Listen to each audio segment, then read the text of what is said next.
WNBA fans have made their thoughts known regarding the Indiana Fever's tough start. Overall, they believe it is a variety of factors rather than any one individual who have caused CaitlinClark and the rest of the team to stumble out of the gate, with their latest result a blowout loss against the Connecticut Sun. According to an active Mirror Sports US poll on WhatsApp with almost 600 respondents asking who deserves blame, 57.9% of the votes cast were for the answer all equally to blame. That group believes that the coaches, players, and general manager are all at similar fault for Indiana's failure to win many games in the early going this season. The players received the second most votes to shoulder the blame for the slow start, with 16% of respondents believing that Clark, former number 1 overall pick aliyahBoston, Kelsey Mitchell, and others are not living up to their expectations so far, especially with how hyped up the team was after landing the 22-year-old star out of Iowa. Head coach Christie Sides was also seen as a reason why the Fever have struggled this season, with 14.8% of the responses putting blame on the 47-year-old for not properly utilizing the star power she has on the roster. This result is relatively surprising considering fans have not been shy about voicing their opinion on the job Sides has done with the talent on the roster. After the Fever lost handily to the Sun, 89-72, Sides called out her team, questioning their passion for the game.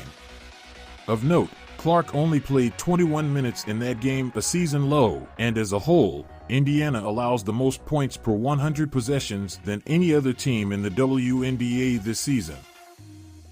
"I'm gonna start with, you can't at this level coach effort," Sides said about the team's defense. "I felt like we were just asking them to keep playing hard. You can't play in this league if you have to coach effort."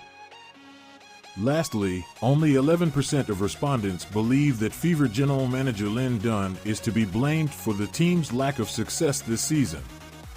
Dunn was instrumental in leading the Fever to the 2012 WNBA Finals, coaching the team to a 3-1 series win over the Minnesota Lynx. At the time, the Fever became the second Eastern Conference franchise to win a WNBA title. To this day, the Fever are among only 4 remaining Eastern Conference teams that have won the WNBA championship, as they were joined by the Washington Mystics in 2019 and the Chicago Sky in 2021. Dunn then retired from coaching in 2014 and spent 8 years with Kentucky before returning to the Fever as the general manager. Regardless of who is to blame for the Fever's struggles, it is clear Indiana is not where it wants to be a quarter of the way through the season. Currently, Indiana is among the worst teams in the league, with only the Mystics having a worse record. Despite having 2 number 1 overall picks on the roster, along with a veteran group of players around them, the team seemingly cannot connect with one another when it comes to playing the game. Part of that discombobulation has to do with how short training camp typically is for teams in the W. Another part of it perhaps has to do with how Sides has not been able to fully play her team at their best, leading to many questioning if she is the right coach for the job.